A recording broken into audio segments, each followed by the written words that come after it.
ప్రకారంగా ఆదివారం ఆరాధనకి వెళ్ళాలి కాబట్టి, ప్రభువుని నమ్ముకున్నాం కాబట్టి వెళ్ళాలి అనే ఆలోచనతో ఆ ద్వారంతో కొంతమంది వస్తారు. మరి కొంతమంది ఏం చేస్తారంటే, రాకపోతే అమ్మగారు అయ్యగారు తినేస్తూ ఉన్నారు, సో కాబట్టి వాళ్ళకన్నా భయపడి వెళ్ళాలి అని కొంతమంది అనుకుంటారు. మరి కొంతమంది ఏమనుకుంటారంటే, కొంతమందికి భయం ఏంటంటే, నేను ఖచ్చితంగా దేవుని దగ్గరికి వెళ్ళాలి, వాక్య వినాలి, బలపడాలి, ధైర్యపరచబడాలి, దేవుడు నా జీవితంలో కార్యం చేస్తాడు అని కొంతమందికి ఆలోచన ఉంటుంది.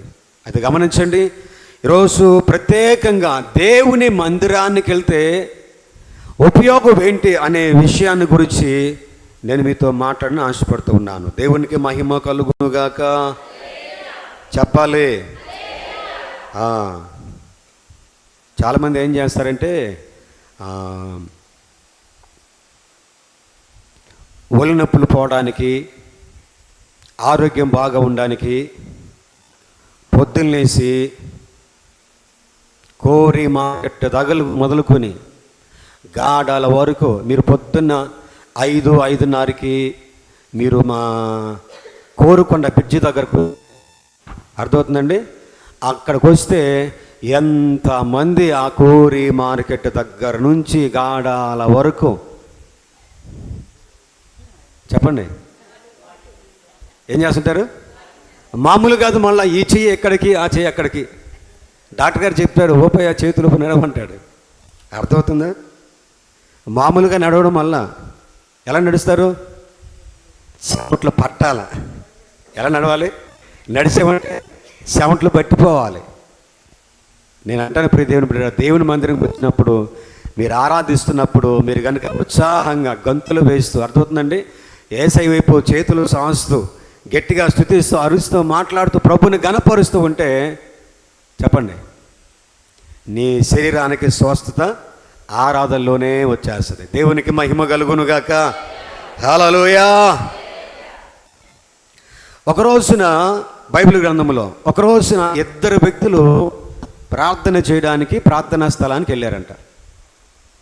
ఇప్పుడు చర్చికి వచ్చే దేనికని అంటే, ప్రార్థన చేయడానికి.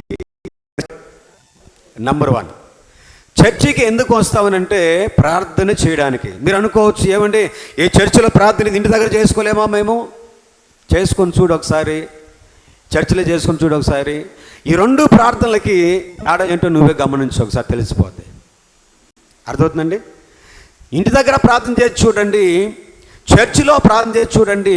ఏ ప్రార్థనకి నీకు మనశ్శాంతిగా ఉంటుందో, ఏ ప్రార్థనకి నీకు ధైర్యం వస్తుందో, ఏ ప్రార్థన నీకు బలం వస్తుందో, నువ్వు ఎక్కడ చేసిన ప్రార్థనకి నువ్వు స్థిరపరచబడతావో, బలపరచబడతావో, ధైర్యపరచబడతావో మీరు ప్రార్థన చేసి చూడండి. అలాగని ఇంటి దగ్గర ప్రార్థన చేయకుండా మాత్రం ఉండకూడదు.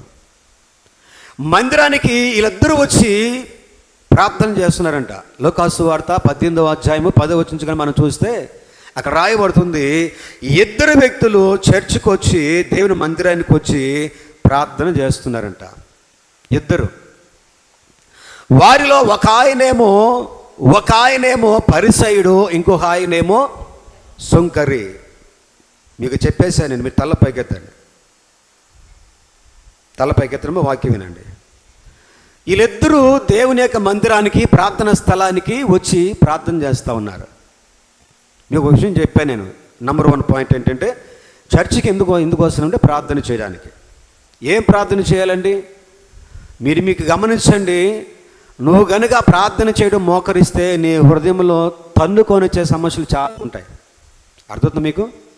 నీ హృదయంలో నుంచి తన్నుకొని వచ్చే సమస్యలు, దుఃఖము, వేదన, చెప్పుకోనటువంటి అనేకమైనటువంటి బాధలు నీకు వస్తూనే ఉంటాయి నువ్వు ప్రార్థన చేయడం మొదలు పెడితే. అర్థమవుతుందా? సో కాబట్టి మందిరానికి వచ్చేది ఎందుకంటే మనము ప్రార్థన చేయడానికి. హల్లెలూయా, హల్లెలూయా. రైట్. ఇక్కడ 2 వ్యక్తులు చర్చికి వచ్చి ప్రార్థన చేయడానికి వచ్చారు. ఒక ఆయనేమో ఏమని ప్రార్థన చేస్తున్నాడంటే, ఒక మాదిరిగా చెప్పాలంటే తనకు తానుగా హెచ్చించుకుంటూ ప్రార్థన చేస్తున్నాడు. ఇంకొక ఆయనేమో తగ్గించుకొని ప్రార్థన చేస్తున్నాడు. జాగ్రత్తమ్మా, మనము మందిరానికి వచ్చినప్పుడు మనము ఎలాగ ప్రార్థన చేస్తున్నామో ఒక్కసారి మనం పరీక్షించుకోవాలి. హెచ్చించుకొనే ప్రార్థన చేస్తున్నామా, లేకపోతే తగ్గించుకొని తగ్గించుకొనే ప్రార్థన చేస్తున్నామా అనేది చాలా ప్రాముఖ్యం. ఈ వ్యక్తి ఏమని హెచ్చించుకున్నాడంటే, ప్రభువా నేను చక్కగా నేను ఉపవాసం ఉంటున్నాను, వారానికి 2 సార్లు ఉపవాసం ఉంటున్నాను, ఇదిగో నేను చెప్పండి, నా సంపాదన 10వ చెల్లిస్తున్నాను. అక్కడ కింద చాలా వాక్యాలు రాయబడుతున్నాయి. ఇదిగో నేను ఈ చోర్ల వల్ల అయినాను, ఇదిగో ఈ సుంకర వల్ల అయినాను, ఇలాగ నేను జీవించట్లేదు ప్రభువా, నేను ఉపవాసం ఉంటున్నాను, నా సంపాదనలో 10వ భాగం నీకు ఇస్తున్నాను అని హెచ్చించుకొని ప్రార్థన చేస్తున్నాడు. గుర్తుపెట్టుకోండి, చర్చికి వచ్చినప్పుడు how we need to pray. దేవుని మందిరానికి వచ్చినప్పుడు మనం ఎలాగ ప్రార్థన చేస్తున్నామో నీ హృదయాన్ని దేవుడు చూస్తూ ఉంటాడు. దేవునికి మహిమ కలుగును గాక. ఎవరు చూస్తుంటారు నీ హృదయాన్ని? నీ హృదయాన్ని దేవుడు చూస్తూ ఉంటాడు. నీ నోటిలో నుంచి ఏమొస్తుందో దేవుడు గమనిస్తూ ఉంటాడు. నీ హృదయంలో ఏముందో దేవుడు చూస్తూ ఉంటాడు.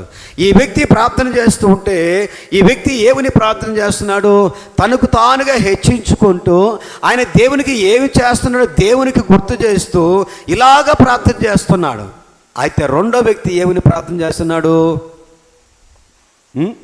అయితే సుంకరి దేవుని వైపు కూడా కనులెత్తి చూడడానికి కూడా అర్హుడుగా ఎంచుకోకుండా ఏమండి తగ్గించుకొని ఏమని ప్రార్థన చేస్తున్నట్టు, ప్రభువా అయ్యా నేను ఏమాత్రం కూడా యోగ్యుని కాదు, చదవండమ్మా, పాపినైనా నన్ను కరుణించుమని పలికెను. చూడమ్మా, చర్చికి వచ్చే మనం అందరమే సోమవారం నుంచి మళ్ళీ ఆదివారం చర్చికి వచ్చే వరకు నోటి ద్వారానో, చూపు ద్వారానో, మాట ద్వారానో, ప్రవర్తన ద్వారానో ఏదో ఒక తప్పు ఖచ్చితంగా చేస్తాం. కాబట్టి దేవుని మందిరానికి వచ్చిన వెంటనే మీరు కూర్చునే స్థలంలో కుర్చీ ఉందో చూసారా, ఆ కూర్చునే ముందు 1 నిమిషం మోకరించి, ప్రభువా ఈరోజు నీ మందిరానికి వచ్చే గొప్ప భాగ్యం నాకు దయచేసా ప్రభువా, అలాంటి సమయాన్ని నువ్వు నాకు ఇచ్చావు ప్రభువా, ఎవరికి లేని గొప్ప భాగ్యం నాకు ఇచ్చావు తండ్రి, నీ వైపు చూడడానికి కూడా నేను యోగ్యుని కాదు నాయన, ప్రభువా నాలో ఏవైనా తప్పులుంటే, నేను ఏదైనా పాపం చేసి ఉంటే ప్రభువా నువ్వు కోపించుచూనే వాత్సల్యమును చూపించేవాడు కాబట్టి నా మీద కనికరాన్ని చూపించు ప్రభువా, నన్ను క్షమించు నాయన అని ఆ సుంకరి ప్రార్థన చేసినట్టుగా చర్చికి వచ్చే ప్రతి ఒక్కరూ అలాగే ప్రార్థన చేయాలి. మన తప్పులు ఒప్పుకునే స్థలము చర్చి తప్ప ఇంకెక్కడ కూడా లేదు. అర్థమవుతుంది మీకు? మన తప్పులు ఒప్పుకునేటువంటి స్థలము, దేవుని దగ్గర క్షమాపణ పొందుకునేటువంటి స్థలము చర్చి తప్ప ఇంకెక్కడ కూడా లేదు. సో కాబట్టి ఆయన ఆ రోజు దేవుని మందిరానికి ఎందుకు వచ్చాడంటే, దేవుని మందిరం నుండికి వెళ్ళి నా హృదయాన్ని కృమ్మరించి మోకరించి ప్రభువుని అడిగి, ప్రభువా నన్ను క్షమించు నాయన అని దేవుని దగ్గరికి వెళ్ళి అడిగితే నా దేవుడు నా తప్పులు క్షమిస్తాడు. గుర్తుపెట్టుకున్నమ్మా, మన తప్పులు క్షమించబడాలి. దేవునికి మహిమ కలుగునుగాక. తప్పులు క్షమించబడకుండా చర్చకు వచ్చి ప్రార్థన చేస్తే నీ ప్రార్థనకి జవాబు రాదు. తప్పులు క్షమించబడకుండా మనం యేసయ్య దగ్గరికి ఏమీ తెలియనట్టుగా కూర్చుంటే నీకేం అలా ఉండొచ్చు, కానీ దేవుడు చూస్తుంటాడు. నా కుమారుడా నీ హృదయంలో ఉన్న తప్పును ఒప్పుకో, నా కుమార్తె నీ మనసులో ఉన్న తప్పును ఒప్పుకో, నా ఆశీర్వాదం నీ దగ్గరికి రావడానికి రెడీగా ఉంది అని దేవుడు చూస్తూ ఉంటాడు. కాబట్టి మందిరానికి ఎందుకు వస్తామంటే ప్రార్థన చేయడానికి. రెండవది, మందిరానికి ఎందుకు వస్తావంటే మనకు మనముగా దేవుని దగ్గర చిన్నపిల్ల స్వభావాలే మారిపోయి ప్రభు దగ్గర క్షమించమని అడిగి మళ్ళీ నూతనమైన హృదయంతో, నూతనమైనటువంటి ఆలోచనతో మందిరానికి వచ్చిన ప్రతిసారి మనం కడగబడుతూ మనము నూతనంగా మార్చబడ్డం కోసం దేవుని మందిరానికి వస్తాం. హల్లెలూయా, దేవునికి మహిమ కలుగునుగాక. ఇంకా మూడవది ఏంటంటే అక్కడ రాయబడుతుంది, దేవుని మందిరానికి వచ్చినప్పుడు దేవుడు చూస్తూ ఉంటాడంట. ఆ వ్యక్తిని దేవుడు చూసి ఏమన్నాడు తెలుసా? ఆ మొదట ప్రార్థన చేసిన వాడి కన్నా ఈ రెండో వాడు చేసిన ప్రార్థన బట్టి దేవుడు ఏం చేశాడంటే నీతిమంతుడిగా దేవుడు అతన్ని తీర్చాడంట. అర్థమవుతుందా? మందిరానికి ఎందుకు వస్తున్నావు తెలుసా? వినాలి జాగ్రత్తగా మీరు. మనం నీతిమంతులుగా అవడం కోసం చర్చకు వస్తున్నాం. అర్థమవుతుందండి? పరిశుద్ధులుగా అవడం కోసం, నీతిమంతులుగా మారడం కోసం దేవునికి వస్తున్నాం. ఎందుకు అని అంటే లోకములో నీతి లేదు. లోకంలో నీతి ఉందో చెప్పండి? లోకంలో నీతి లేదు. లోకములో పాపం ఉంది, శాపం ఉంది, దోషం ఉంది. సాతానుగాడు ఏలుబడి చేస్తూ ఉన్నాడు. సో కాబట్టి దేవుడు అంటున్నాడు, నీవు మందిరానికి వచ్చినప్పుడు, నువ్వు ప్రార్థన చేయడానికి వచ్చినప్పుడు, నువ్వు క్షమించమని అడగడానికి నువ్వు వచ్చినప్పుడు నువ్వు ఎలాగ మారుతావో తెలుసా? నీతిమంతుడిగా మారుతావు. ఇప్పుడు అర్థమవుతుందా? Why we must come to the చర్చ్కి ఎందుకు వస్తున్నామంటే మనము నీతిమంతులుగా మారడానికి వస్తున్నాం. ఎలాగ నీతిమంతులుగా మారుతామంటే ప్రార్థన ద్వారా. ఇక్కడ ప్రార్థన చేస్తున్నప్పుడు నువ్వు నీతిమంతుడిగా మారుతావు. ప్రార్థన చేస్తూ నువ్వు క్షమించమని అడిగినప్పుడు నువ్వు నీతిమంతుడిగా మారుతావు. ఇక్కడ వాక్యం వింటూ ఉన్నప్పుడు వాక్యం చేత నీ హృదయం కడగబడి, నీ హృదయం తాకబడి, నీలో ఉన్న తప్పులు బయటికి వెళ్ళి, నీ కన్నీరు బయటకు వచ్చి, ప్రభువా నేను తప్పు చేసినా, నన్ను క్షమించు ప్రభువా అని నువ్వు ఒప్పుకున్నప్పుడు దేవుడు ఏమంటాడంటే నిన్ను నీతిమంతుడిగా దేవుడు చేస్తానని దేవుడు అంటున్నాడు. దేవునికి మహిమ కలుగునుగాక. హల్లెలూయా, హల్లెలూయా. ఎంతమందికి ఇష్టం నేను నీతిమంతురాలుగా నేను ఉండాలి? హల్లెలూయా. ఎంతమంది చెప్పగలరు నేను నీతిమంతుడిగా ఉండాలి? హల్లెలూయా, హల్లెలూయా. ఏమండి? సో కాబట్టి వాక్యంలో రాయబడుతుంది, దేవుని స్థలానికి వాళ్ళు ఎందుకు వచ్చారంటే దేవుడు చూస్తున్నాడు. ఒకడేమో హెచ్చించుకున్నాడు, ఇంకోటేమో తగ్గించుకున్నాడు. ఎవరైతే తగ్గించుకుంటాడో దేవుడు వాళ్ళని నీతిమంతులుగా చేస్తాడు, వారిని హెచ్చిస్తాడు దేవుడు తగ్గించుకున్న వాళ్ళని. అర్థమవుతున్నాయండి? సో కాబట్టి దేవుని మందిరానికి రావడం ద్వారా ఈ వారం అంతా నువ్వు అనేకమైన పనులు చేస్తుంటావు, పనికిరాని పనులు చేస్తుంటావు. నీలో ఉన్న నీతి వెళ్ళిపోయిందేమో, నీలో ఉన్న పాపము ఇంకా ఎక్కువైపోయిందేమో, సాతాను నేను మోసం చేస్తున్నాడేమో. కనుక ప్రతి ఆదివారము చర్చికి వచ్చి, ప్రభు దగ్గరికి వచ్చి మోకరించి చేతులు పైకెత్తి, ఏమో అర్థమవుతుందా? చేతులు పైకెత్తి, ప్రభువా మరి జ్ఞాపకం చేసుకునైనా నా ద్వారా ఏదైనా పొరపాటు జరిగి ఉంటే, నా ద్వారా ఎక్కడ నీ నామానికి అవమానం కలిగి ఉంటే, నేను ఎక్కడైనా నీకు సిగ్గుకరంగా నేను సరి నడుచుకొని ఉంటే, అయ్యా దయచేసి నన్ను జ్ఞాపకం చేసుకో ప్రభువా. నీకు నాకు మధ్య ఈ పాపం అనేది అడ్డుగా ఉంది నాయన, నేను అడుగుతున్నాను, దాన్ని తొలగించు ప్రభు అని ప్రభు దగ్గర ప్రార్థన చేయాలి. హల్లెలూయా. దేవునికి మహిమ కలుగునుగాక. మొదటిది మీకు చెప్పాను, ప్రార్థన చేయడం కోసం వచ్చాము, దేవుని దగ్గర ఒప్పుకోవడం కోసం వచ్చాము. మూడవది దేవుడు అంటున్నాడు, ఈ రెండు కనుక మనం చేస్తే దేవుడు అన్నాడు నేను నీతిమంతుడిగా చేస్తానని దేవుడు అంటున్నాడు. దేవునికి స్తోత్రం. హల్లెలూయా. రైట్. మరొకటి చూద్దాం. దేవుని మందిరానికి వస్తే, చర్చికి వస్తే ఆయన నీతిమంతుడిగా మారాడు. రెండవది బైబిల్లో మనం చూసాము అపోస్తుల కార్యం 3వ అధ్యాయంలో మనం చూసినప్పుడు, అపోస్తుల కార్యం 3వ అధ్యాయంలో పేతురు, యోహాను వంటి ఇద్దరు దైవ సేవకులు అలవాటు ప్రకారంగా వాళ్ళు దేవుని యొక్క ఆలయానికి వాళ్ళు వాక్యం చెప్పడానికి వాళ్ళు వెళుతూ ఉన్నారు. ఎందుకంటే అప్పటికే యేసుక్రీస్తు వారు పరలోకానికి ఎత్తబడ్డారు. ఆ పరిచర్య అపోస్తులకు ఇవ్వబడింది. సో అపోస్తులు ఏం చేస్తున్నారంటే ఆ పరిచర్యని కొనసాగించడానికి వాళ్ళు యేసు ప్రభువారు ఉన్నప్పుడు ఎలాగైతే వాళ్ళు సమాజ మందిరంలోను, సునగోగు అనేటువంటి ప్రాంతాల్లోనూ వాళ్ళు కూడుకుని ఎలాగైతే వాళ్ళు వాక్యం వింటూ ఉన్నారో, యేసు ప్రభు వెళ్ళిపోయిన తర్వాత, పరలోకానికి వెళ్ళిన తర్వాత వాళ్ళందరిలో భక్తి ఎక్కువైపోయింది. వాళ్ళందరిలో భయం వచ్చేసింది. అమ్మో దేవుని విడిచిపెడితే మనకేమైనా అయిపోద్దేమో, దేవుని సన్నిధికి వెళ్ళకపోతే మన పరిస్థితి ఎలాగుంటుందో ఏమో అని వాళ్ళందరిలో భయం కలిగి వాళ్ళు ఏం చేశారంటే అపోస్తులు సెలవిచ్చినట్లుగా వాళ్ళందరూ ఒక చోట వాళ్ళు కూడుకునేవాళ్ళు. దేవునికి మహిమ కలుగునుగాక. పరిశుద్ధాత్మ దేవుడు మీతో మాట్లాడుతూ ఉంటే ఆ మాటలన్నీ నీ హృదయంలో నువ్వు వాటిని ఆహ్వానించాలి. దేవుని మందిరానికి వచ్చినప్పుడు నువ్వు అటు ఇటు చూడడానికి కాదు, నీ మనసు ఎక్కడో పెట్టి నువ్వు మనిషి ఇక్కడ ఉండవని కాదు. నీ మనసు ఎక్కడే ఉండాలి, నువ్వు కూడా ఇక్కడే ఉండాలి. దేవునికి మహిమ కలుగునుగాక. హల్లెలూయా. సో కాబట్టి వీళ్ళందరూ ఏం చేసేవాళ్ళంటే కూడుకునేవాళ్ళు. అమ్మ గుర్తుపెట్టుకోండి, ప్రభు నామములో రక్షించబడ్డ వాళ్ళు, యేసుక్రీస్తు రక్తంలో కడగబడ్డ వాళ్ళు ఏమి చేయాలంటే ఖచ్చితంగా దేవుని సేవకులు చెప్పినప్పుడు అందరూ కూడా కూడుకోవాలి. హల్లెలూయా. చేతులు పని చేయట్లేదు మనకి. అది ఏం చేయాలి చెప్పండి? దేవుని దాసులు చెప్పినట్టుగా, సేవకులు చెప్పినట్లుగా, ఆ రోజు అపోస్తులు చెప్పినట్టుగా వాళ్ళందరూ కూడుకునేవాళ్ళు. అమ్మ గుర్తుపెట్టుకోండి, ఆదివారం వస్తే దేవుడు అన్నాడు విశ్రాంతి దినం మీరు పాటించండి. విశ్రాంతి దినం అంటే వాస్తవానికి వాక్య ప్రకారంగా, బైబిల్ ప్రకారంగా అయితే శనివారం. కానీ ఆదివారం ఎందుకు కూడుకున్నామంటే యేసు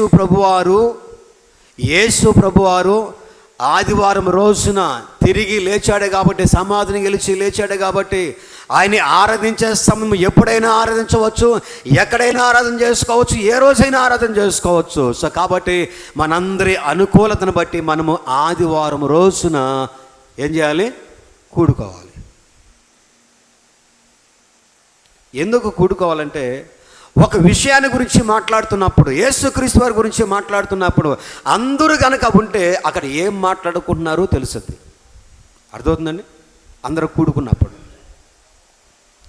అలాగే అందరూ కూడుకోవాల్సినటువంటి సందర్భంలో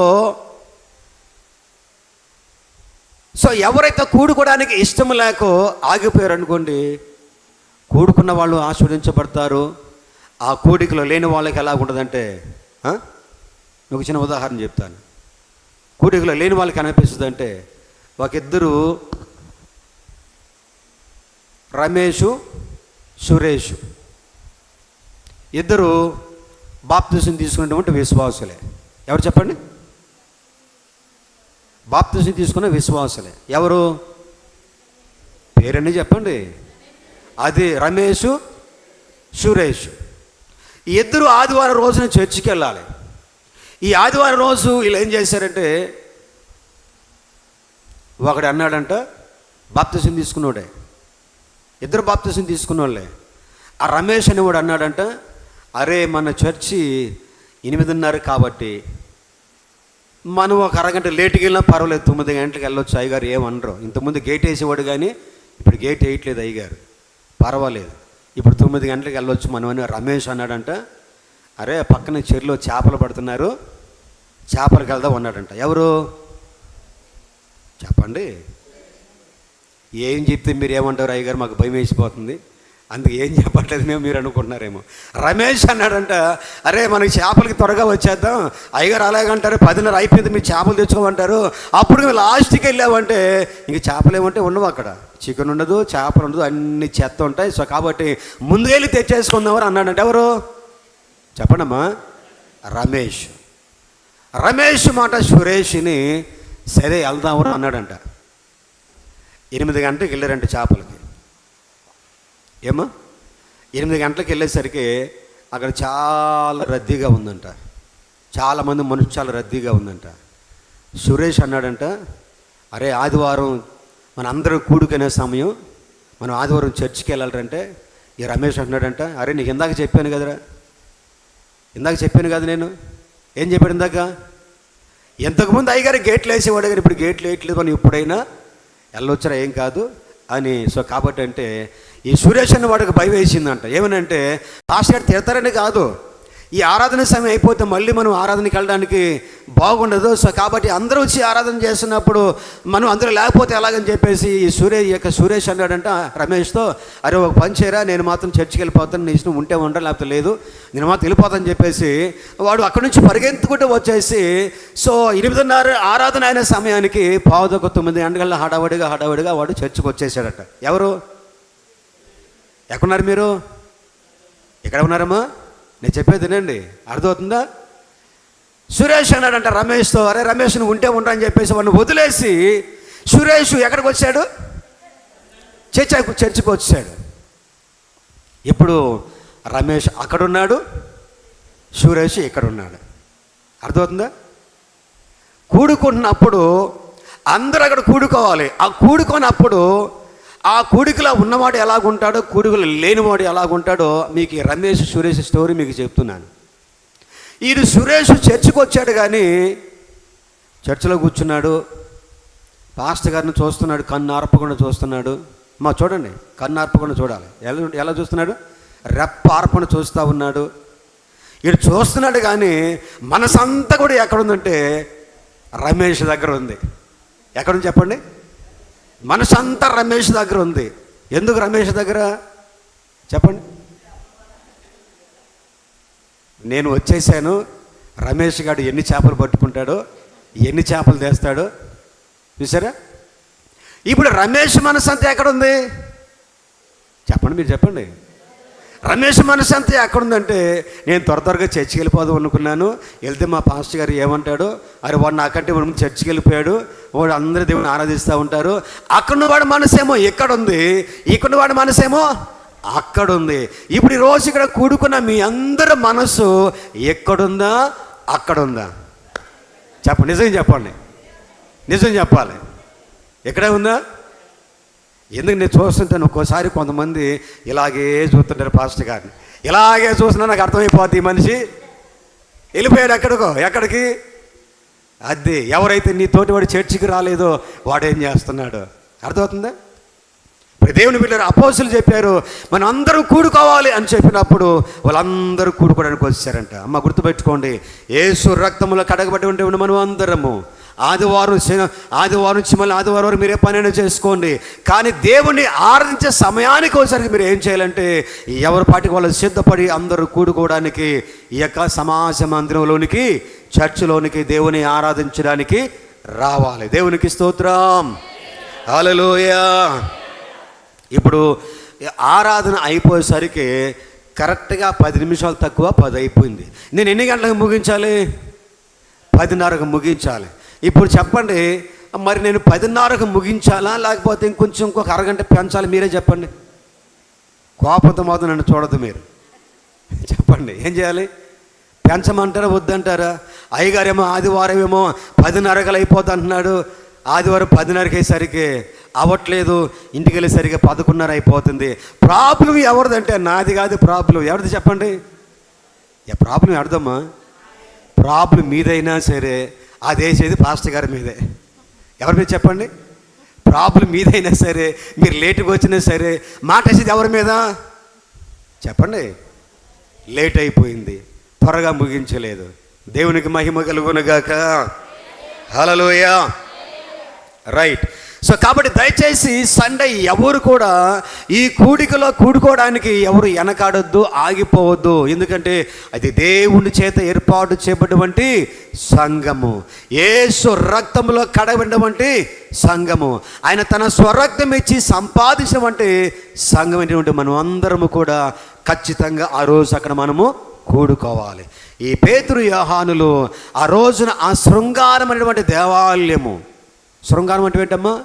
ఆ అందమైనటువంటి దేవాలయానికి వాళ్ళు నడుచుకొని వెళ్తూ ఉంటే అందరూ చర్చికి వెళ్తూ ఉన్నారు వాక్యం వెళ్ళడానికి, అందరు లోపలికి వచ్చేస్తున్నారు వాక్యం వినడానికి. అర్థమవుతుందండి?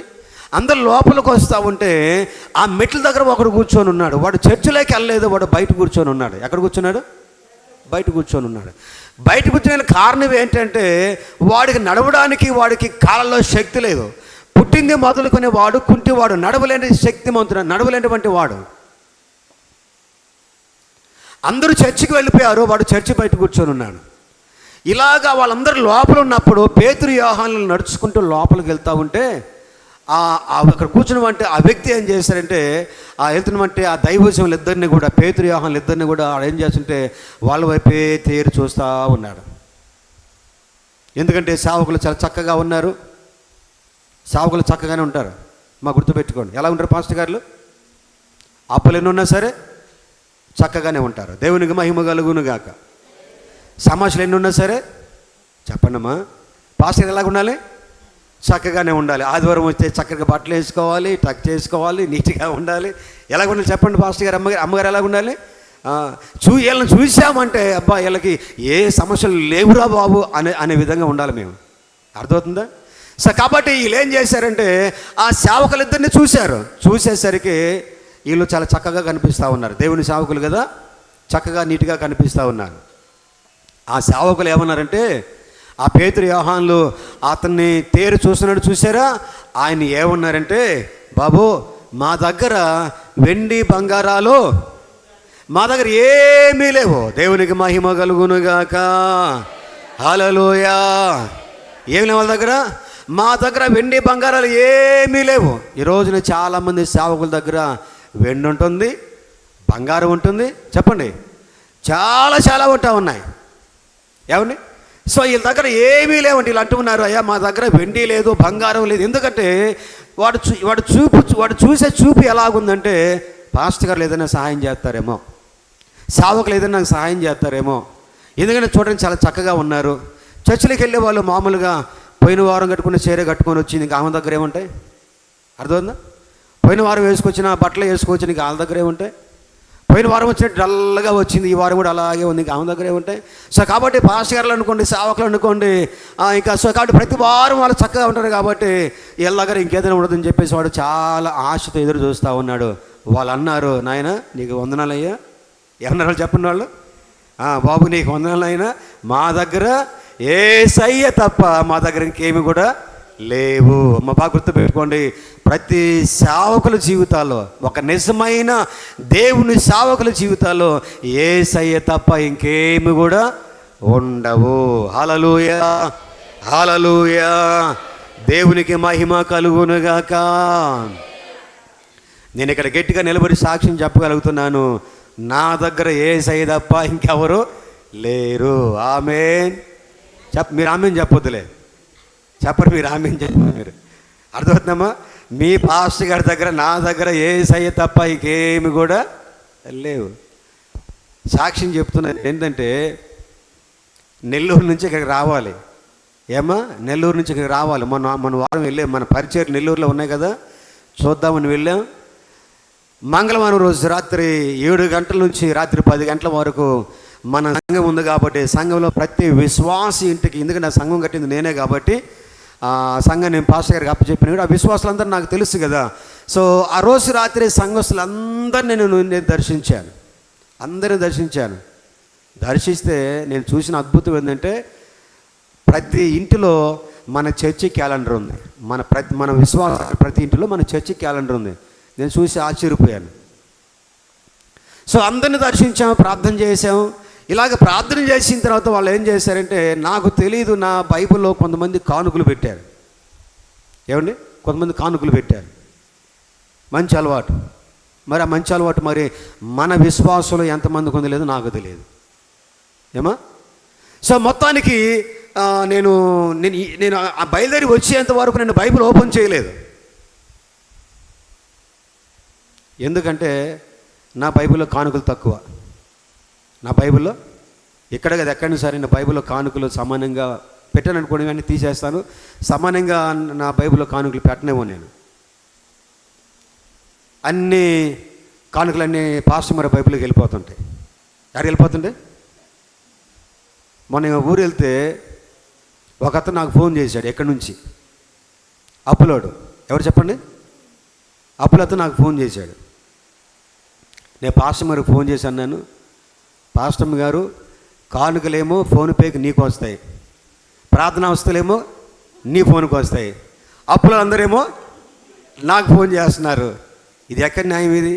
ఇది ఏమాత్రం మంచిది కాదు అంటే పాస్టర్ గారు నవ్వుకున్నారు. వాస్తవం ఇది. ఏం చెప్పండి? నాకు ఏ ఫోన్లు రావు, నాకు వచ్చే ఫోన్లు అన్నీ కూడా ఏంటంటే, పాస్టర్ గారు కరెంటు బిల్లు కట్టాలి, పాస్టర్ గారు లోను కట్టాలి, పాస్టర్ గారు వ్యాన్ డబ్బులు కట్టాలి, ఇవన్నీ వస్తూ ఉంటాయి. సరే, మొత్తానికి జరిగిన విశేషం ఏంటంటే, అంటే నేను ఏం చెప్తున్నాను, యేసయ్య తప్ప ఇంకెవరు లేరని చెప్తున్నాను. ఎందుకు మీకు సాక్ష్యం చెప్తున్నానంటే, ఆ రోజు జరిగిన సిచ్యువేషన్ ఏంటంటే, నెల్లూరు నుంచి రావడానికి నా దగ్గర నా జోబీలో నా దగ్గర అమౌంట్ లేదు, రావాలి. నేను ఎప్పుడైనా సరే ఇక్కడ నుంచి కనుక మా ఇంటికి వెళ్ళాను అనుకోండి, అమ్మ గుర్తుపెట్టుకోండి, మా అమ్మని చూడండి వెళ్ళాను అనుకోండి, మా అమ్మగారు ఏం చేస్తారంటే, నా కొడుకు ఏదైనా నాకు ఇస్తాడేమో నా కోసం చూస్తుంది మా అమ్మగారు. ప్రతి తల్లి అంతే, కొడుకు ఏమైనా ఇస్తాడేమో అని అనుకుంటే. సో వెళ్ళినప్పుడు అలాగా బ్లెస్ చేసి వస్తాం కాబట్టి. సో మొత్తానికి ఆ రోజు జరిగిన విషయం ఏంటంటే, రావడానికి నా దగ్గర అమౌంట్ చాలా తక్కువ ఉంది, ఏం చేయాలో అర్థం కాలేదు. ఇంకా అంతే. పక్కనే చర్చి, ఇప్పుడు ఎలాగైతే ఇక్కడ చర్చ్ ఉందో అక్కడ కూడా మనకి చర్చ్ పక్కనే ఇల్లు. సో చర్చిలకు వెళ్ళి ప్రార్థన చేసుకుని, ప్రభువా మరి ఇక్కడ నుంచి రాజమండ్రి వెళ్ళాలి, సో కాబట్టి ప్రార్థన చేస్తున్న, ప్రభువా మరి నువ్వే ద్వారాలు తెరువునైనా అని మందిరంలో ప్రార్థన చేసుకుంటా ఉంటే మనసు ఎందుకు ఒక్కసారిగా బైబిల్ మీదకి వెళ్ళిపోయింది. సరే బైబిల్ చేసి ఓపెన్ చేసి చూడమని వెళ్ళిపోయింది. సరే బైబిల్ చేసి ఓపెన్ చేస్తే నా బైబిల్లో ఎంత ఉన్నాయంటే 1500 రూపాయలు నా బైబిల్లో ఉన్నాయి. చప్పట్లు కొట్టద్దు మీరు, అవి కూడా చెప్పాలి మీరు కొట్టమని. అంటే దీని ఉద్దేశం ఏంటంటే అసలు మీ బైబిల్ డబ్బులు ఉండకూడదు పాస్టర్ గారు అన్నట్టు మీరు చప్పట్లు కొట్టట్లేదు. అది అర్థమవుతుందా? నా బైబిల్ ఎంత ఉందంటే 1500 రూపాయలు ఉంది. ఎంత ధైర్యం వచ్చేసిందో మీకు తెలుసమ్మా. డబ్బులు లేనప్పుడు 10 రూపాయలు ఉన్నా సరే ఎంత ధైర్యం వచ్చేస్తుందో, అవునా కదా? ఎంత ధైర్యం వచ్చేస్తుందో మీకు పొందలేదు కానీ అనుభవం నాకు మాత్రం చాలా అనుభవం ఉంది. దేవునికి మహిమ కలుగును గాక. హల్లెలూయా. ఇంకా అంతే సంతోషంగా అక్కడి నుంచి ఏమండి నేను ఎలా రావాలనుకున్నానంటే స్టేషన్కి వచ్చి స్టేషన్లో జనరల్ స్టేషన్లో టికెట్ కొనుక్కొని మామూలుగా ఏసీ రిజర్వేషన్ బోగిలోకి వెళ్ళి ఆ టీసీ ఉంటాడు చూసారా, నల్ల కొట్టేసుకొని, సో ఆయనకి డబ్బులు ఇచ్చి సీట్ తీసుకుని వద్దామని ఆలోచిస్తేనే నా దగ్గర ఉండే అమౌంట్. సో జరిగిన విషయం ఏంటంటే ఎప్పుడైతే దేవుడు ఈ సిచ్యువేషన్ మార్చేశాడో నా దగ్గరికి 1500 వచ్చేసాయో నేను వెంటనే ఏం చేశానంటే శ్రీకృష్ణ ట్రావెలర్కి ఫోన్ చేసేసాను. ఎవరు చెప్పండి? శ్రీకృష్ణ ట్రావెలర్కి ఫోన్ చేసేసాను. వెంటనే టికెట్ బుక్ చేశాను. 1250 రూపాయలు టికెట్ బుక్ చేసుకొని అవస్థలు పడుతూ బాధపడుతూ రావాలనుకున్న నన్ను దేవుడు మంచిగా స్లీపర్ బుక్ చేసుకొని మంచిగా పడుకొని సంతోషంగా దేవుని దగ్గరికి వచ్చేసాను. ఈ మాట ఎందుకు చెప్తాను తెలుసా? దేవుని మీద ఆధారపడ్డ వాళ్ళకి దేవుడు ఏం చేస్తాడు? ఏ మేలు కూడా కొదువై ఉండదు. చప్పట్లు కొడదాం ఒకసారి. హల్లెలూయా, హల్లెలూయా. ఏమండి? సో వీళ్ళు ఆ సేవకులను చూసినప్పుడు ఏదైనా ఇస్తారేమో చూశారు, కానీ వాళ్ళు అన్నారు మా దగ్గర వెండి బంగారం లేవు, మేము కలిగి ఉన్నదే నీకు ఇస్తున్నాము. ఏం కలిగి ఉన్నారు వాళ్ళు? యేసయ్యని కలిగి ఉన్నారు, యేసయ్యనే వాళ్ళకి ఇస్తున్నారు. నేను ఎవరిని కలిగి ఉన్నానంటే దేవుని సేవకుడుగా నేను యేసయ్యనే కలిగి ఉన్నాను కాబట్టి చర్చికి వచ్చి మీ అందరికీ ఏమి ఇస్తున్నానంటే మీకు ఇస్తున్నాను. దేవునికి మహిమ కలుగును గాక. ఎవరిని ఇస్తున్నాను? యేసయ్యనే మీకు ఇస్తున్నాను. ఎలాగిస్తున్నాను యేసయ్యని? ఏమండి ఎలాగిస్తున్నాను యేసయ్యని? అమ్మా ఇదిగో నువ్వు బలహీనంగా ఉంటే యేసయ్య స్వస్థపరుస్తాను, యేసయ్యకి ఇస్తున్నాను. నీకు ఆరోగ్యంగా లేకపోతే యేసయ్యకి ఇస్తానని చెప్పి యేసయ్యకి ఇస్తున్నాను. అర్థమవుతుందండి? నువ్వు ఏ సమస్యల నుంచి వచ్చావో ఆ సమస్యలకి తగినట్లుగా సరిపోయినట్లుగా యేసయ్యని నేను నీతో పంచుకుంటున్నాను. అమ్మా ఇదిగో దేవుడు ఇలాగ చేస్తాడు, దేవుడు ఇలాగ మేలు చేస్తాడు అని మీతో పంచుకుంటున్నాను నేను. ఎందుకంటే మేము కలిగి ఉన్నది అదే కాబట్టి. దేవునికి మహిమ కలుగును గాక. ఆ దేవుని ప్రేమను కలిగి ఉన్నాం కాబట్టి, ఆ అనుభవాన్ని కలిగి ఉన్నాం కాబట్టి, ఆ కష్టాలు ఆ నష్టాలు ఆ శ్రమలు అన్నీ కలిగి ఉన్నాం కాబట్టి ఏమండి ఆ యేసయ్యనే మీతో పంచుకుంటున్నాం. ఆ రోజు వాళ్ళు చేసిన పని ఏంటంటే మేము యేసయ్యని కలిగి ఉన్నాము, ఇంకెవరిని కలిగలేము అని వాడు చేయబట్టుకొని ఆయన దిగ్గున లేపి నిలబెట్టి యేసునామములో లేచి నిలబడి అన్నారు. వాడు వెంటనే లేచి నిలబడ్డాడు. దేవునికి మహిమ కలుగును గాక. హల్లెలూయా. ఈరోజు నేను ఒక మాట అంటున్నానండి. చర్చి బయట కూర్చున్న వాడు జీవితంలో మేలు చేస్తే చర్చిలోకి వచ్చి ఆరాధన చేస్తే మన జీవితంలో దేవుడు ఇంకెంత మేలు చేస్తాడు? నమ్మిన వాళ్ళ దేవునికి మహిమ చెల్లిస్తూ చప్పట్లు కొడుతూ ప్రభు నామమున మహిమ చెల్లిద్దాం. హల్లెలూయా, హల్లెలూయా.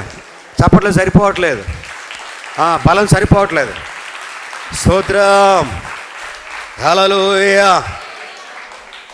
అర్థమైందండి మీకు?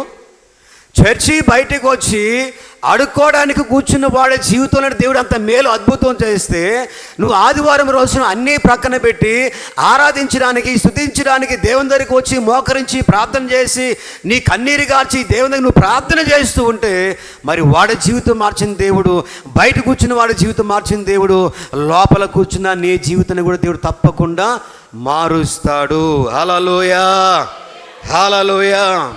వెంటనే వాడు ఏం చేశాడు తెలుసా? వెంటనే లేచి వాడి యొక్క కాళ్ళ యొక్క చీల మండలాల బలం పొందుకున్నాయంట. ఆమేన్.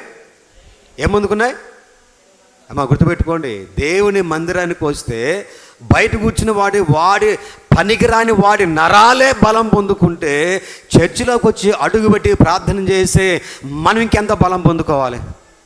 చెప్పండి మీకు గట్టిగా. నా మాట మీకు అర్థమవుతున్నాయా? దేవుడు నీతో మాట్లాడుతూ ఉంటే ఇది నా కోసమే అని నువ్వు దాన్ని స్వీకరిస్తే దేవుడు నిన్ను బలపరుచునుగాక. హల్లెలూయా. ఏమండి? సో వాడు గంతులు వేసుకుంటూ వారితో పాటు, ఎవరితో పాటు? ఆ సేవకులతో పాటు వాడు ఏం చేశాడంటే గంతులు వేసుకుంటూ చర్చి మెట్లెక్కి గుళ్ళోకి చర్చిలోకి ఆరాధన చేసిన స్థలంలోకి కూడా వచ్చేసాడు. మేలు పొందుకున్న వెంటనే పాస్టర్ గారు మీకు వందనాలు, ప్రార్థన చేసినందుకు వందనాలు, నన్ను స్వస్థపరిచినందుకు వందనాలు అని వాడు వెనక్కి తిరిగి వెళ్ళిపోలేదు. ఎక్కడికొచ్చాడు? ఈరోజుని చాలామంది మేలు పొందుకొని దేవుని చేత ఆశీర్వదించబడి దీవించబడి ఏం చేస్తాను తెలుసా? వెనక్కి వెళ్ళిపోతా ఉన్నారు. దేవునికి కావాల్సింది వెనక్కి వెళ్ళిపోయే వాళ్ళు కాదు, సువార్త చెప్పి నీ దేవుని దగ్గర నడిపిస్తారు చూసిన సేవకులు, ఆ సేవకులతో పాటును దేవుని యొక్క మందిరంలోనికి, చర్చిలోకి అలాగే వచ్చేయాలి. వాడు అలాగే వచ్చేసాడు. అలాగే వాడు వస్తూ ఉంటే ఆ చర్చిలో కూర్చుని వాళ్ళందరూ ఏం చేస్తున్నారో తెలుసా? ఆశ్చర్యపోయి చూస్తున్నారు. ఇదేంటి నడుచుకుని వస్తున్నాడు, మనందరం చర్చిలోకి వస్తున్నప్పుడు చర్చి బయట మెట్ల దగ్గర అడుకున్నవాడు వీడే కదా, ఇదేంటి ఇంత అద్భుతం ఏంటి అని వాళ్ళందరూ ఆశ్చర్యపోయి చూస్తున్నారు. ప్రియ దేవుని బిడ్డలారా, ఇందాక మీకు చెప్పాను, చర్చికి ఎందుకు రావాలంటే చర్చికి దేవుడు నీ జీవితంలో అద్భుతాలు చేస్తాడు. ఆమేన్. దేవుని మందిరానికి వస్తే దేవుడు నీ బ్రతుకు మారుస్తాడు, నీ కుటుంబాన్ని మారుస్తాడు. అర్థమవుతుందా? నీ స్థితిని మారుస్తాడు, నీ పరిస్థితిని దేవుడు మారుస్తాడు. అందుకే ఆదివారం వరకు నువ్వు ఎక్కడున్నా సరే, ఆదివారం రోజున కూడుకునే సమయానికి, ఆరాధించే సమయానికి నీ బ్రతుకు మారాలంటే, నీ స్థితి మారాలంటే, నీ కుటుంబం మారాలంటే, నీ ఆర్థిక పరిస్థితులు మారాలంటే ఎక్కడికి రావాలి? గంతులు వేసుకుంటూ దేవుని ఆరాధించడానికి దేవుని యొక్క మందిరంలోనికి వచ్చేసేయాలి. దేవునికి మహిమ కలుగునుగాక. హల్లెలూయా, హల్లెలూయా. ఏమండి? సో వాళ్ళిద్దరూ చర్చికి వచ్చినప్పుడు, వాడు చర్చికి ఎందుకు వచ్చాడంటే నీతిమంతుడిగా మాట్లాడానికి వచ్చాడు. ఈ అపోస్తుల కార్యాలు మనం చూసినప్పుడు ఆమె మందిరానికి ఎందుకు వచ్చిందంటే, ఆయన ఎందుకు మందిరానికి వచ్చాడంటే ఆయన అడుక్కోవడానికి వచ్చాడు, కానీ అడుక్కునే జీవితాన్ని దేవుడు మార్చేశాడు. హల్లెలూయా. ఏం చేసి చెప్పండి? ఆర్థికమైన పరిస్థితి మార్చేశాడు, ఆరోగ్యపరమైన పరిస్థితి మార్చేశాడు దేవుడు. మందిరానికి వస్తే నీ ఆర్థిక పరిస్థితి మారిపోద్ది. దేవుని యొక్క స్థలానికి వస్తే నీ ఆరోగ్య పరిస్థితి మారిపోద్ది. ఇంకా మునుపు ఉన్నట్టుగా ఉండవు. ఇంకా దేవుని మందిరానికి వస్తే దేవునికి మహిమ కలుగునుగాక. దేవుని దగ్గరికి వస్తే ఇంకా పాత రోజులు, పాత ఆలోచనలు, పాత తలపు నీళ్ళు ఇంకా పని చేయవు. ఇంకా చెప్పడానికి చాలా విషయాలు ఉన్నాయి. ఈరోజు పరిశుద్ధాత్మ దేవుడు నీతో ఏదైతే మాట్లాడాడో, ఒకవేళ కొన్ని సందర్భాల్లో పనికిరాని ఆలోచనలు, పనికిరాని తలంపులు, పనికిరాని కార్యాలను పెట్టుకొని దేవుని సందులో కూడుకోవాల్సిన దానివి, నీతిమంతుడిగా ఉండవలసిన దానివి, దేవుని దగ్గర కార్యాలు చూడవలసిన దానివి నువ్వు మానేసి లోకంలో అనేక మంది సహవాసం పట్టుకుని నువ్వు పనికిరానిగా నువ్వు నడుస్తున్నావేమో. ఈరోజు నా దేవునితో మాట్లాడాడు. నువ్వు కంటిన్యూగా వస్తూ ఉంటే దేవునిని కంటిన్యూగా ఆశీర్వదిస్తాడు. బాగా గుర్తుపెట్టుకోండి. అర్థమన్నమాట మీకు? మనం కంటిన్యూగా వస్తూ ఉంటే దేవుని ఆశీర్వాదం కూడా కంటిన్యూగా ఫ్లో అయిపోతూ ఉంటుంది. మనం ఆగిపోయామంటే ఖచ్చితంగా బ్రేకప్ అనేది పడిపోతుంది. అర్థమవుతుందా? సో కాబట్టి అంత స్థితి తెచ్చుకోకుండా, అర్థమవుతుందా, రమేష్ సురేష్ లాగా మీరు ఉండకుండా ఇప్పుడు ఎవరిలాగా ఉండాలి చెప్పండి? ఇప్పుడు రమేష్ కూడా మారు మనసు పొంది సురేష్ లాగా వచ్చుంటే ఇప్పుడు సురేష్ మనసు, రమేష్ మనసు చర్చిలోనే ఉండేది. అవునా చెప్పండి? అవును కదమ్మా? ఇప్పుడు వాడు అక్కడ ఉండడం వల్ల, ఈడీ ఇక్కడ ఉండడం వల్ల ఇప్పుడు ఇద్దరు మనసులు డిస్టర్బ్ అయిపోయాయి. గుర్తు చేసుకోండి. ఆదివారం రోజున నువ్వు ఇక్కడ, ఆయన అక్కడ ఉంటే నీ మనసు అక్కడ ఉంటుంది, ఆయన మనసు ఇక్కడ ఉంటుంది. డిస్టర్బ్ అయిపోద్ది అంతే. కట్టబడరు, దేవుళ్ళ బలపరచబడరు, దేవుళ్ళు దీవించబడరు, అనేకమైనటువంటి ఇబ్బందులు ఎదుర్కొనే పరిస్థితి వస్తుంది. సో కాబట్టి ఆదివారం రోజున, దేవుని స్తుతించే రోజున కుటుంబ సమేతంగా వస్తే మీరు చూశారు దేవుడు ఏం మేలు చేశారనేది. ఇంకా చెప్పడానికి బైబిల్ చాలామంది ఉన్నారు. ఒక స్త్రీ గురించి మీరు అన్నారు, పాస్టర్ గారు ఎప్పుడు చెప్తూ ఉంటారు, అన్న ఎందుకు వచ్చి చర్చికి ఆమె, ఏమంటే ఆమె జీవితం, ఆమె లోటు ఆమెకు తెలుసు, ఆమె కష్టం ఆమెకు తెలుసు, ఆమె నిందలు, ఆమె బాధలు, ఆమె భరించినటువంటి ఆ శాపాలన్నీ కూడా ఆమె భరించింది. కానీ అనుకుంది ఎక్కడికి వెళ్ళినా నా పరిస్థితి మారదు, దేవుని మందిరానికి వెళితే నా పరిస్థితి మారదని వచ్చింది, మార్చుకుంది ఆమె. మరి ఆమె వచ్చి మార్చుకున్నప్పుడు మరి మనము కూడా వస్తే మార్చబడలేమా చెప్పండి? దేవుని సేవకులు మనం ప్రతిరోజు కట్టబడుతుండాలి, స్థిరపడుతుండాలి, బలపరచబడుతుండాలి. వారానికి నీలో ఉజ్జీవం, నీలో బలము, నీలో శక్తి పొందుకొని ప్రభు సన్నిధికి పరిగెత్తుకొని వచ్చేస్తూ ఉండాలి. హల్లెలూయా. రైట్, లేచి నిలబడదాం. ఒకవేళ ఆ యొక్క చీల మండలాలు బలపడి లేచి నిలబడినటువంటి వ్యక్తిలాగా మీరు ఎవరైనా బలహీనంగా ఉంటే మీరు లేచి నిలబడండి. నేను నా తప్పులే దేవుని దగ్గర ఒప్పుకుంటున్నానయ్యా, నన్ను బలపరచని ప్రభువా, నన్ను స్థిరపరచిన ప్రభువా అని అనుకుంటే లేచి నిలబడదాం. Thank you Jesus. Hallelujah. Praise the Lord. Hallelujah. ఒక చిన్న ఆరాధన, ఒక చిన్న పాట మనం పాడి ప్రార్థన చేసుకొని త్వరగా ముగించేసుకుందాం. Thank you Jesus. Hallelujah, hallelujah, hallelujah. Thank you Jesus. ఇందాక పాడే పాట. Thank you Jesus. Hallelujah, hallelujah. చిన్న ఆరాధన చేస్తుండగా మీరు ఎవరైతే బలహీనంగా ఉన్నారో, ప్రార్థన చేసుకున్న వాళ్ళు మీరు ముందుకు వచ్చి ఖాళీగా ఉన్న స్థలంలో మీరు మోకరించి ప్రార్థనలు ఉండండి. దేవుని దాసుడిగా నేను మీ దగ్గరకు వచ్చి ప్రత్యేకంగా మీకోసం ప్రార్థన చేయబోతున్నాను. నీ బ్రతుకు మారాలి, నీ స్థితి మారాలి.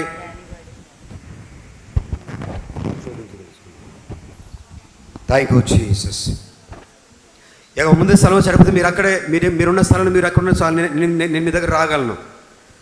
నా ఖాళీ ఉంటే చాలు, మోకరించి ప్రార్థనలు ఉంటే చాలు. Thank you Jesus. Hallelujah, praise the Lord, hallelujah. ఈరోజు మీరు ఒకటే ప్రభు దగ్గర అడగండి, ప్రభువా ఈరోజు నీ మందిరానికి వచ్చానయ్యా, వాళ్ళ బ్రతుకు మార్చినట్టు, వాళ్ళ స్థితి మారినట్టు నన్ను కూడా మార్చండి ప్రభువా. Thank you Jesus. హల్లెలూయా. ప్రార్థన చేస్తుందాం. చేతులు పైకెత్తి ప్రభుని అడుగుతూ ఉండండి. కార్యం చేసేవాడు ఆయన, స్వస్థపరచువాడు ఆయన, మేలు చేసేవాడు ఆయన. Thank you Jesus. Hallelujah, hallelujah, hallelujah, hallelujah. హృదయపూర్వకంగా యేసుని ఆశ్రయించుదాం. హృదయపూర్వకంగా యేసు వైపు చూద్దాం. కృంగిన నీ స్థితి నుండి నీవు లేవనెత్తబడినట్లుగా, బలహీనమైన నీ శరీరం బలం పొందుకున్నట్లుగా, లోక సంబంధమైన భ్రష్టత్వం నీలో నుండి తీసివేయబడినట్లు, దేవునికి దగ్గరగా నిన్ను నీవు శుద్ధి చేసుకుంటూ దేవుడిచ్చు కృప చేత నీవు బలపరచబడినట్లు అడుగుదాం. Hallelujah. Thank you Lord. Hallelujah, hallelujah, hallelujah, hallelujah, hallelujah, hallelujah, hallelujah, hallelujah, hallelujah. కూర్చుండుట నిలిచియుండుట బాగుగా ఎరిగి ఉన్నావు.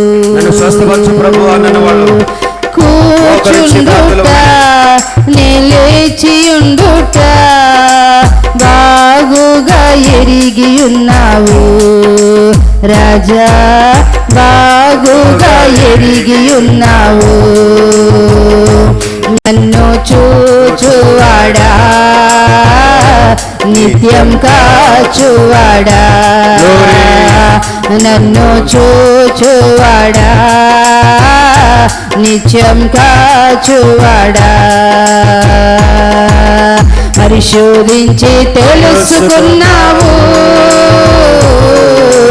చుట్టూ నన్ను ఆవరించావు. పరిశోధించి తెలుసుకున్నావు, చుట్టూ నన్ను ఆవరించావు. కూర్చుండుట నిలిచియుండుట, కూర్చుండుట నిలిచియుండుట బాగుగా ఎరిగి ఉన్నావు. రాజా బాగుగా ఎరిగి ఉన్నావు. నన్ను చూచువాడా, నిత్యం కాచువాడా, నన్ను చూచువాడా, నిత్యం కాచువాడా. పరిశోధించి తెలుసుకున్నావు, చుట్టూ నన్ను ఆవరించావు. పరిశోధించి తెలుసుకున్నావు, చుట్టూ నన్ను ఆవరించావు. పాడబట్టి చప్పట్లు కొడుతూ దేవుని స్తుతించుదాం. పరిశుద్ధాత్మ దేవుడి రోజు నిన్ను తాకుతూ ఉండగా, దేవుని శక్తితో నీవు నింపబడబోతూ ఉండగా, హల్లెలూయా, దేవుని శక్తి నిన్ను కమ్ముకొనబోతూ ఉండగా, దేవుని హస్తం ఈ రోజు నిన్ను విడిపించబోతా ఉంది. తలంపులు తప్పనయు అన్నీయు ఎరిగి ఉన్నావు. తలంపులు తప్పనయు అన్నీయు నీవెరిగి ఉన్నావు. నడచినను పడుకున్నను అయ్యా నీవెరిగి ఉన్నావు.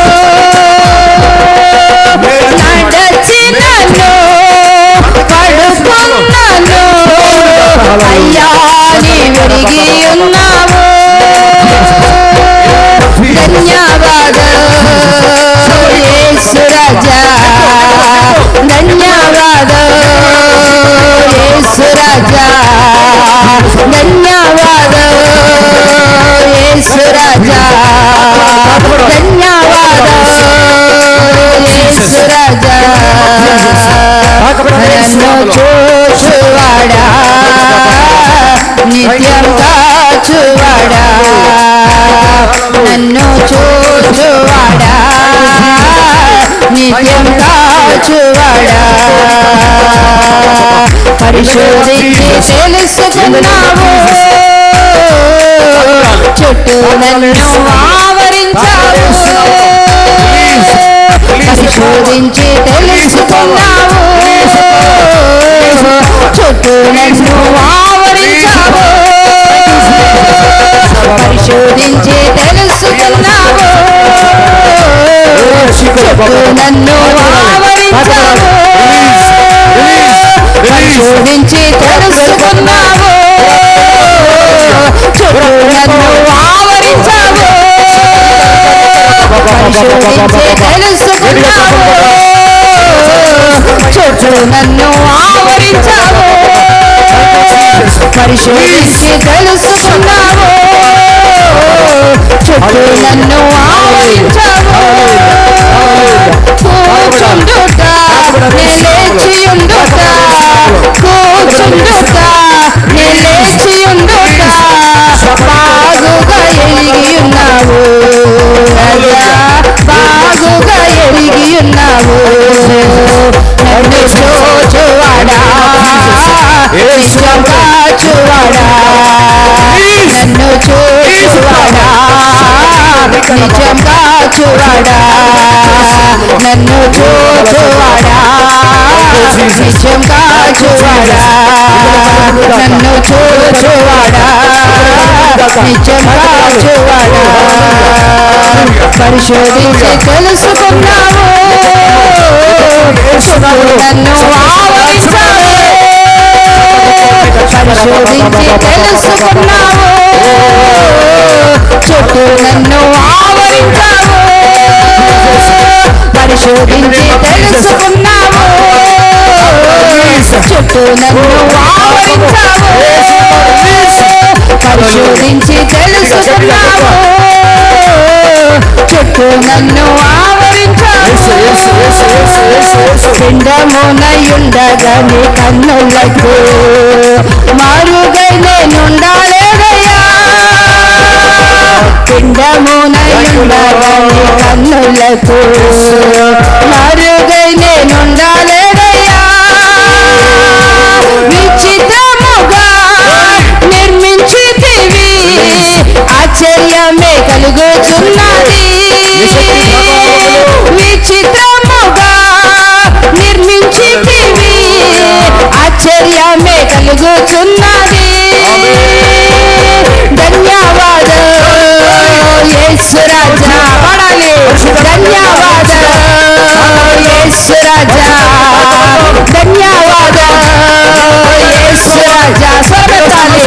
ధన్యవాదాలు యేసు రాజా, ధన్యవాదాలు యేసు రాజా, ధన్యవాదాలు యేసు రాజా. నన్ను చూచువాడా, నిత్యం కాచువాడా, నన్ను చూచువాడా, నిత్యం కాచువాడా. పరిశోధించి తెలుసుకున్నావు, చుట్టూ నన్ను ఆవరించావు. పరిశోధించి తెలుసుకున్నావు, చుట్టూ నన్ను ఆవరించావు. పరిశోధించి తెలుసుకున్నావు, చుట్టూ నన్ను ఆవరించావు. పరిశోధించి తెలుసుకున్నావు, చుట్టూ నన్ను ఆవరించావు. పరిశోధించి తెలుసుకున్నావు, చుట్టూ నన్ను ఆవరించావు. పరిశోధించి తెలుసుకున్నావు, చుట్టూ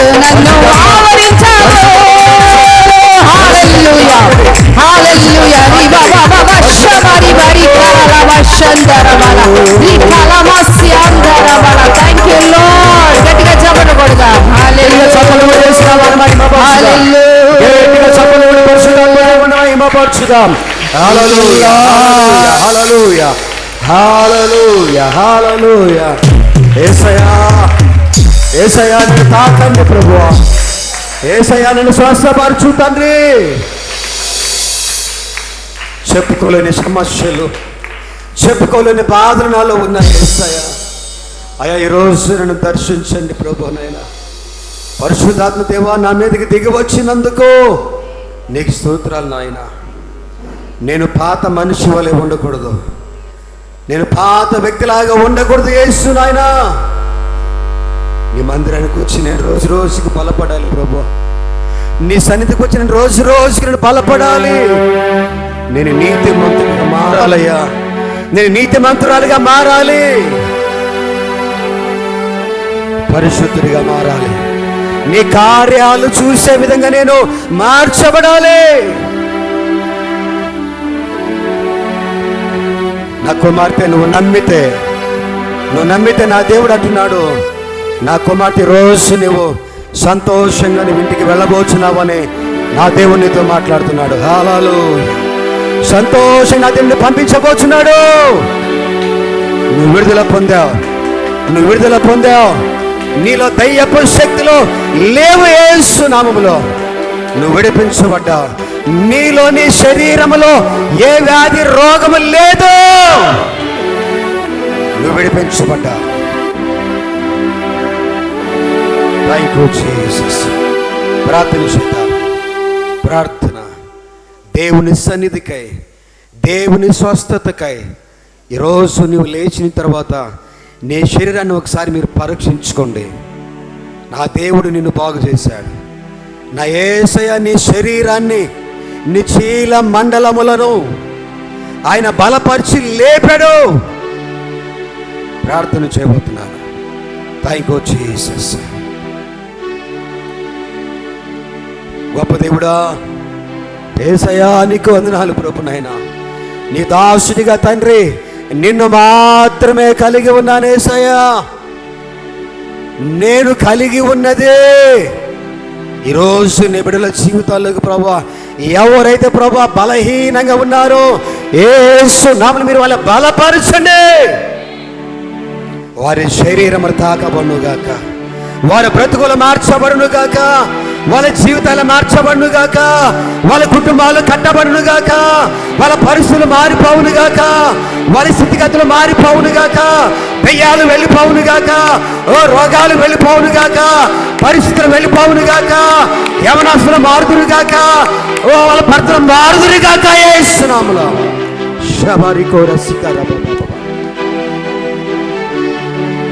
నాయనా వాళ్ళ సాక్ష్యాలు చెప్పాలి. నేను మందిరానికి వెళ్ళాను, నా దేవుడు నా జీవితాలు మార్చాడు. సాక్ష్యాలు చెప్పే విధంగా నీ బిడ్డల జీవితాలు కార్యాలు చేయండి అయ్యా. ఎవరు ఏ ఆశ కలిగి వచ్చారో, ఎవరు ఏమి కావాలని వచ్చారో అయ్యా, నీ మీద ఏది కావాలని ఆశ కలిగి వచ్చారో వారి వారి హృదయానుసారంగా ప్రభునైనా అయ్యా వారి ఆశను నెరవేర్చమని, మీరు వాళ్ళని తృప్తిపరచమని, కృప చూపించమని, మహిమ పొందుకోమని యేసు నామములో అడిగి వేడుకుని ప్రార్థన చేస్తున్నాను తండ్రి. ఆమేన్. గట్టిగా మరొకసారి చప్పట్లతో ప్రభు సన్నిధి తాకాలి, ప్రభు సన్నిధి తాకాలి. మన చప్పట్లు. ఆయనకి మాత్రమే మహిమ, ఆయనకి మాత్రమే మహిమ. హల్లెలూయా, హల్లెలూయా. ఆమేన్, ఆమేన్. అందులో లేచి నిలబెడదాం. మీ స్థలానికి వెళ్ళి మీరు కూర్చోండి. మీ శరీరాలు మీరు ప్రార్థనలో ఉండకముందు మీ శరీరం ఎలాగుంది, ప్రార్థనలో లేచిన తర్వాత నీ శరీరం ఎలాగుంది ఒకసారి మీరు పరీక్షించుకోండి. కార్యం చేసేవాడు ప్రభుడు. హల్లెలూయా. Thank you Jesus. నా ఉద్దేశమైన ప్రార్థన, నువ్వు ఇక్కడి నుంచి బలహీనంగా వెళ్ళకూడదు. ఇక్కడి నుంచి నువ్వు అదే నీరసంతో అదే బలహీనత వెళ్ళకూడదు. స్వస్థత పొందుకుని ఇక్కడి నుంచి వెళ్ళాలి. హల్లెలూయా, హల్లెలూయా. చేతులు పైకెత్తి ఏసయ్యా నీకు మహిమని చెప్పండి. ఏసయ్యా నీకు మహిమని చెప్పండి. ఏసయ్యా నీకే మహిమ. ఆమేన్, హల్లెలూయా. దేవుడు మిమ్మల్ని దీవించి ఆశీర్వదించును గాక. మందిరానికి వస్తే ఎన్ని లాభాలో, ఎన్ని ఉపయోగాలో ఈరోజు దేవుడు నీకు నేర్పించాడు. సో కాబట్టి దయచేసి మన వాక్యాన్ని విని వదిలేసి వెళ్ళిపోలుగా కాకుండా